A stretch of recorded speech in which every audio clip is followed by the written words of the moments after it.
Welcome, my friends. I'm Wolvlox. I'd like to tell you a story. A story about a dragon and his foray into the nearby human village. What will he find, and who will he meet? There was once a small rural village that sat on a large river. The river was vital to the village and to the creatures nearby. It had plenty of good fish that had allowed the village to survive for so long. The animals, of course, knew this too.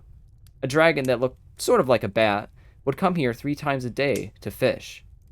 The dragon bothered no one, so no one bothered the dragon. In many other parts of the kingdom, dragons have a kill or be killed policy with humans. But here, far away from the rule of disconnected monarchs, people rely on only their wits and will to survive. Surely, all dragons cannot be bad. Out here, far away from major communities, assumptions are harmful. To adapt, one must be willing to set aside pointless beliefs and be willing to open up their mind. The dragon liked to stay away from the people. He did not trust them. He had heard from many other dragons about the horrors of humans, how they enslaved their own kind, how they had little mercy for those who were too different, how they slaughtered one another in petty conflicts. Their disdain for the environment was apparent as well. But the dragon also thought better.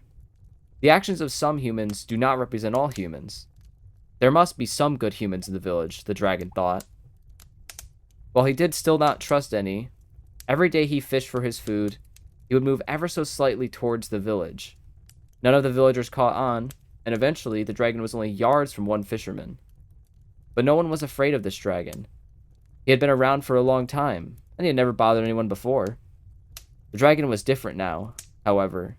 He wanted to be bothered, to have some interaction with these humans. He may not have trusted them, but one should put their trust in having friends rather than being alone.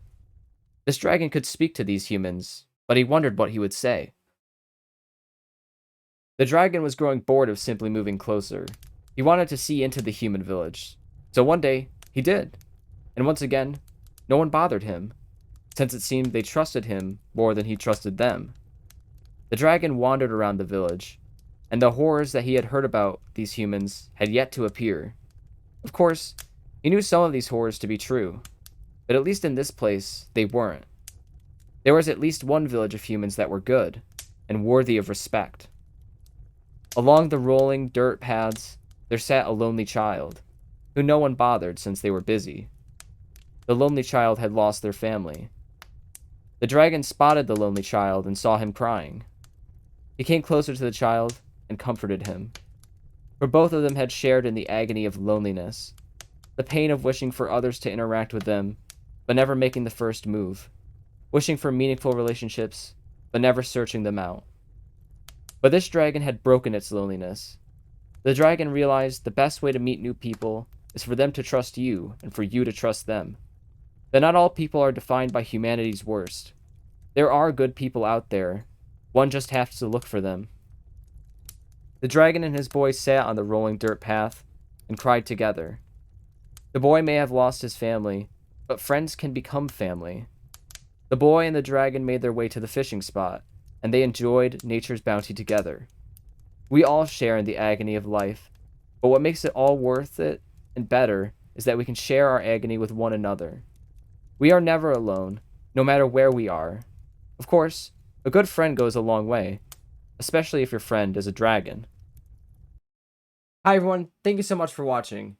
If you enjoyed the video, be sure to leave a like and comment. For future content, be sure to subscribe and hit the bell icon so you'll be notified when new videos are out. I'm Wolvlox, and I'll see you in the next one. Peace.